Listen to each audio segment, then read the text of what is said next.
ஓம் மகா கணபதியே நமக. குரு வாழ்க, குருவே சரணம். ஆன்மீக அன்பர்கள் அனைவருக்கும் இனிய வணக்கங்கள். நம்ம இந்த வீடியோ மூலமாக 2024ஆம் ஆண்டிற்கான மாசி மாத ராசி பலன்களை பார்க்க இருக்கிறோம். குறிப்பாக இந்த வீடியோவானது பார்த்தீங்க அப்படின்னாக்கா ரிஷபராசிக்கான வீடியோ. இந்த ரிஷபராசிக்காரர்களுக்கு மாசி மாத கிரகநிலை ஆராயத்துக்கு முன்பாக எல்லா நபர்களுக்கும் மாசி மாதம் தை மாதம்ன்றது மாதிரி பலன்கள் சொல்லிட்டு வந்துட்டீங்க சார். எங்களுக்கு எப்போ மாசி மாதம் தொடங்குது, எப்போ மாசி மாதம் முடிவடையுது அப்படின்றது எங்களுக்கு தெரிய மாட்டேங்குது. அதனால் ஆங்கில தேதிக்கு எந்த தேதியிலேருந்து எந்த தேதின்றதை கொஞ்சம் மென்ஷன் பண்ணிங்கன்னா எங்களுக்கு தெளிவாக இருக்கும் அப்படின்னு கேட்கக்கூடிய நபர்களுக்காக தெளிவாக சொல்ல வரேங்க. இந்த மாசி மாத கிரகநிலையானது வருகின்ற பிப்ரவரி மாதம் 13ஆம் தேதியிலிருந்து மார்ச் மாதம் 13ஆம் தேதி காலகட்டம் வரலும் இடைப்பட்ட காலகட்டங்கள் மாசி மாத கிரகநிலைகள் அப்படின்றீங்க. அதாவது குறிப்பாக சொல்ல வர பாருங்க, பிப்ரவரி மாதம் 13ஆம் தேதியிலிருந்து மார்ச் மாதம் 13ஆம் தேதி இந்த இடைப்பட்ட காலகட்டங்கள் மாசி மாத கிரகநிலைகள் நடைவுகள். இந்த மார்ச் 13லேருந்து பிப்ரவரி 13லேருந்து மார்ச் 13க்குள்ளார என்ன நிகழ்வுகள் நடக்க போகுது அப்படின்றதான் இந்த ரிஷபராசிக்கான முழுமையான தொகுப்புகளாக இந்த வீடியோவில் கொடுக்க இருக்கேன். அதில் முதலாவதாக பார்த்தீங்கன்னாக்கா உங்களோட ராசிநாதன் சொல்லக்கூடிய கிரகமானது ராசிக்கு 9ஆம் இடத்துல வீற்றிருக்கிறார். இந்த மாதத்தின் தொடக்கத்தில் சனி பகவானோட வீட்டில் உட்காந்து அந்த சனி பகவானும் ஆட்சி பலம் பெற்று உட்காந்துருக்கனால இந்த மாத காலகட்டம் உங்களுக்கு ஒரு வலிமை பொருந்திய ஒரு மாத காலகட்டம் தான் சொல்லணும்ன்றீங்க. காரணம் என்னன்னாக்கா எப்பொழுதுமே ஒரு ராசிநாதன் 6, 8, 12 மறையாமல் இருக்கும் காலகட்டத்தில் அந்த ராசிநாதன் வலிமை பெற்ற ஒரு ஜாதகம்ன்றீங்க.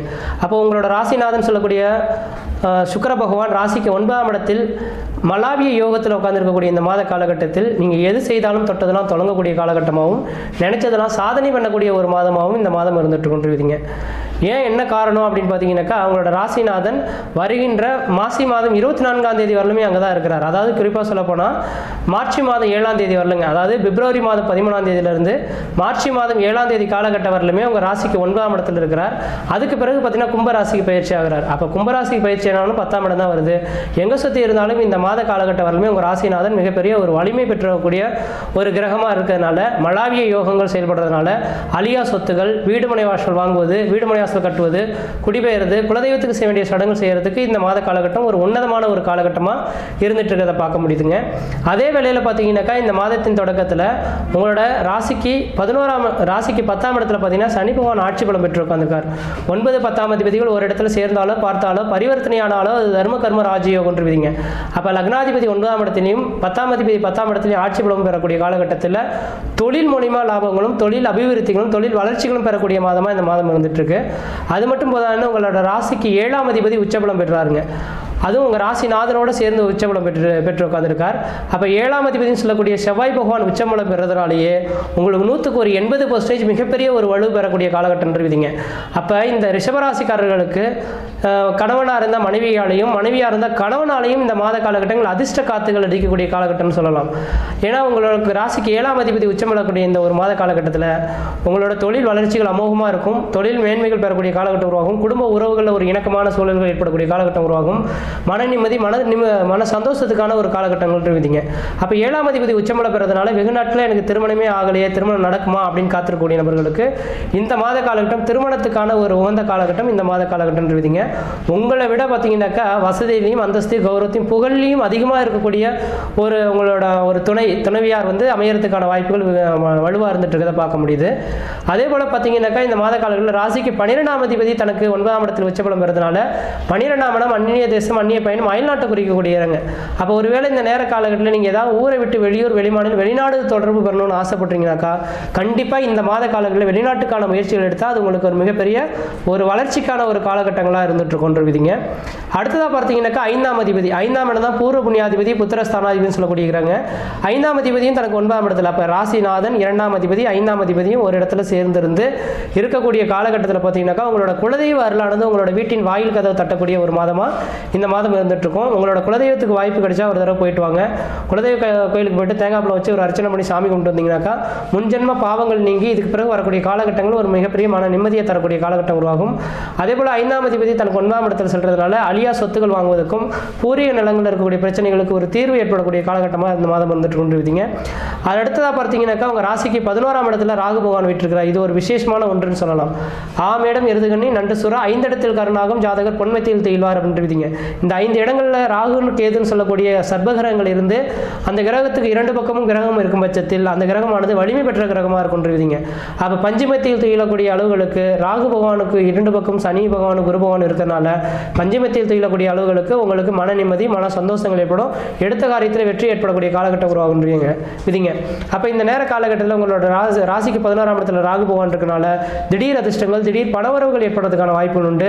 அதே போல் பார்த்தீங்கன்னாக்கா இந்த நேர காலகட்டத்தில் உங்களுக்கு பார்த்தீங்கன்னாக்கா அழியா சொத்துகள் ஏற்படணும். பூர்வபுண்ணிய சொத்து சோகத்தினால உங்களுக்கு ஆதாயங்கள் பெறணுன்ற விதிகளும் இருந்துட்டு இருக்கு. அதனால திடீர் அதிர்ஷ்டங்கள் திடீர் பணவரவுகளுக்கான வாய்ப்புகள் உண்டு. முயற்சி எடுக்கிறது உங்களோட அறிவின் திறமை அப்படின்ற விதிங்க. அடுத்ததாக பார்த்தீங்கன்னாக்கா உங்களுக்கு ராசிக்கு 8ஆம் இடத்திபதி அஷ்டமாதிபதினு சொல்லக்கூடிய கிரகங்க. இந்த அஷ்டமாதிபதி உங்கள் ராசிக்கு 12ஆம் இடத்துல உட்காந்துருக்காரு. இது ஒரு மிகப்பெரிய விசேஷமான ஒன்றுங்க. எப்போதுமே ஒரு ஜாதகத்தில் 3, 6, 8, 12 ஒரு அந்த இடங்களை மாறி அமையக்கூடிய காலகட்டத்தில் திடீர் அதிர்ஷ்டங்கள் திடீர் பணவரவுகள் உண்டு என்று விதிங்க. அப்போ 8ஆம் அதிபதினு சொல்லக்கூடிய குரு பகவான் தனக்கு 12ஆம் இடத்தில் மறைந்திருக்கிறதுனால ஊரை விட்டு வெளியூர் வெளிமாநிலம் வெளிநாடு தொடர்பு பெறக்கூடிய எந்த ஒரு மனிதர்களாக இருந்தாலும் அந்த நாட்டில் பார்த்தீங்கன்னா உங்களுக்குன்ற மதிப்பு மரியாதை கௌரவம் அந்தஸ்து புகழ் உருவாகக்கூடிய காலகட்டம் உருவாகும். எடுத்த காரியத்தில் வெற்றி ஏற்படக்கூடிய காலகட்டங்கள் உருவாகும் என்று விதிங்க.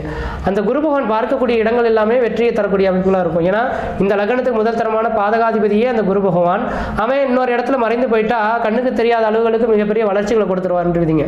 அப்போ இந்த ரிஷபராசிக்காரர்களுக்கு 12ஆம் இடத்துல குரு பகவான் என்று உங்கள் ராசிக்கு பார்த்தீங்கன்னா 4ஆம் இடத்தை குரு பகவான் பார்க்கறனால வீடுமனை வாசல் 4ஆம் இடமான தாயார் உடல்நிலை வீடுமனை வாசல் உங்களோட எண்ண அலைகளை தூண்டக்கூடிய இடங்கள் இது எல்லாமேங்க. அப்போ இந்த நேரத்தில் அழியா சொத்துக்கள் வாங்கலாம், வீடுமனை வாசலுக்கு வாங்கி கட்டலாம்.